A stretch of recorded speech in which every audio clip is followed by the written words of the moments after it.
گھوڑا حلال ہے یا نہیں؟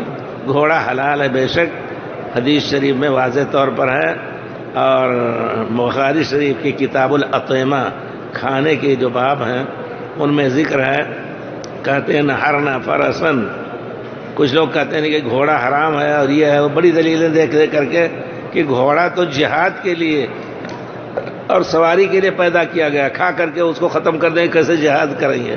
یہ چیز صحیح نہیں ہے ان کی۔ اونٹ بھی تو جہاد کے لیے ہوتا ہے، گائے بھی، بیل بھی۔ تو کہنے کا مطلب ہے کہ حضرت ام سلمہ کہتی ہیں کہ ہم نے گھوڑا ذبح کیا پیارے رسول کے زمانے میں مدینے میں، اور اس کا گوشت ہم نے کھایا۔ جی یہ ہے دلیل۔ اب اگر کوئی کہے کہ حرام ہے تو اس میں قیاس کرتے ہیں۔ ہمارے حنفی بھائی کیا کہتے ہیں کہ گدھا حرام ہے، خچر حرام ہے، اور وہ بھی تو اسی کی طرح ہے، گھوڑا کا منہ جو ہے اسی کی طرح ہے۔ وہ جب ہمارے والد صاحب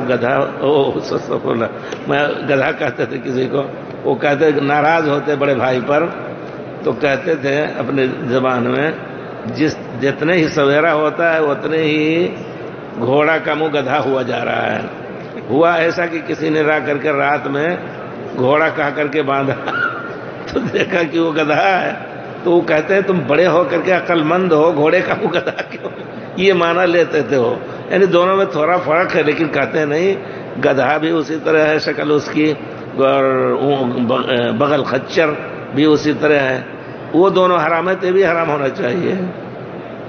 اب یہ دلیل تو ہوئی نہیں، پیارے رسول کی حدیث کے سامنے اس طرح کی بات بڑی بے ادبی کی بات ہوتی ہے، کسی بھی نے کہا ہو، لیکن یہ بات باقاعدہ فقہ کی کتابیں آپ جا کے دیکھیں، شرح وقایہ ہے، اسی طرح ہدایہ ہے، سب میں یہ بات کہی گئی ہے۔ اللہ تعالیٰ ہدایت دے سب کو، جہاں پیارے رسول کی بات آئے نہ کھاؤ، کوئی ضروری نہیں ہے، لیکن حلال کو حرام نہ کہو، حرام کو حلال نہ کہو۔